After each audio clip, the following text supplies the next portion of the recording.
What's your name? My name is David Wilson, and I'm with the Stop Infant Circumcision Society. We're at stopinfantcircumcision.org, and we're here today to bring an end to infant male circumcision.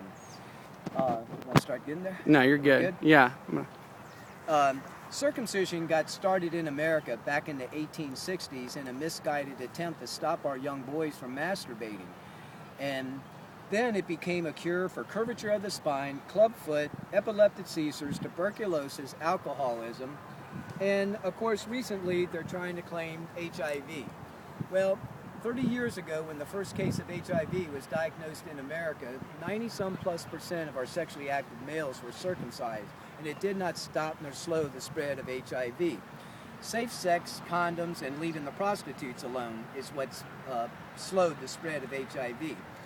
When you remove the foreskin, you remove what is called the ridged band of sexual nerves. Those nerves are connected to your brain. So when you remove the foreskin and sever those nerves, the brain is not getting the pleasure signal that nature had intended us to receive. Now, getting into the sexual intercourse part of this, the United States is one of the largest users of sexual lubricants. And the reason being is because every time the circumcised male is retracting out of the female, that backward head of a plunger that we have is dragging out vaginal fluids. And I don't care how good that man thinks he is, he will dry that woman out, create friction and pain.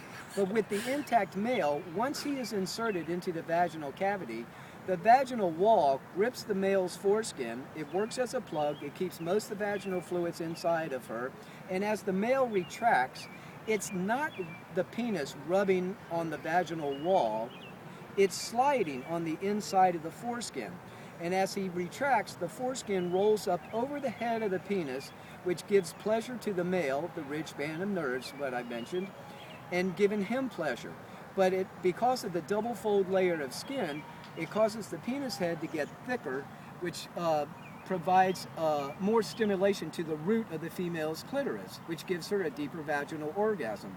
We have actually destroyed the natural act of sexual intercourse in America by removing the foreskin, and around the world wherever they do it. But most of the men in the world are not cut.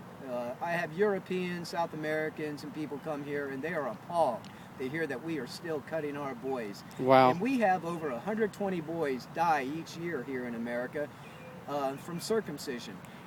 They bleed to death or they contract MRSA and they die from an infection. But yet, March 30th, 1996, we passed a law to outlaw female cutting under the age of 18 in America.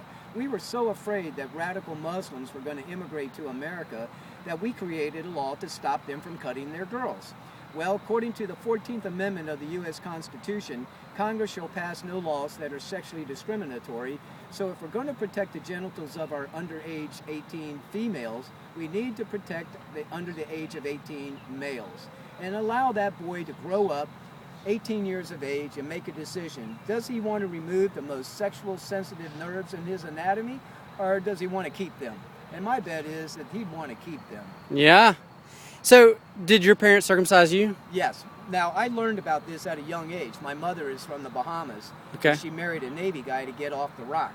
And I was born in Hawaii in '53, and so the second day of my life in a military hospital, it was just routine. Boom, cut. Didn't have a choice. Didn't have a choice. And when I learned about this at the young age of 11, I was appalled. I couldn't believe it. And then I spoke out against it all my young childhood. When I got on the internet in '96, it took a few years before I found it, but then I found where the original reason for cutting our boys in America was to punish them for masturbating. Wow. That is mind-blowing. We were so into the Victorian era back then that we thought it was evil for boys and girls to touch themselves. So we started removing the foreskin on the boys to deaden their penis, and we used to put carbolic acid on the clitoris of little girls. We were so hung up on sex. We're still hung up on sex. I mean, you know, you talk to people around the world and they're appalled that we are still cutting our boys. And, you know, in France and places, you know, girls could run around topless. You do that here, you go to jail, you know, on our beaches and whatnot, you know. So we're still hung up on sex. Yeah, absolutely. How long have you been doing this?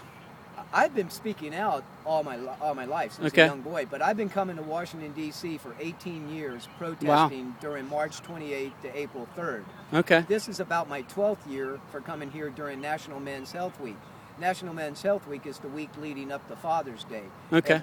And men's health begins at birth, and the first thing we want to do to them is tear them apart sexually. So Yeah. we need to bring an end to this insanity. And, Yeah. our laws should be in back of us on this. The Constitution is very clear. Congress shall pass no laws that are sexually discriminatory. So we got a good case here. That's great. Hey, well, thank you very much. All right, man.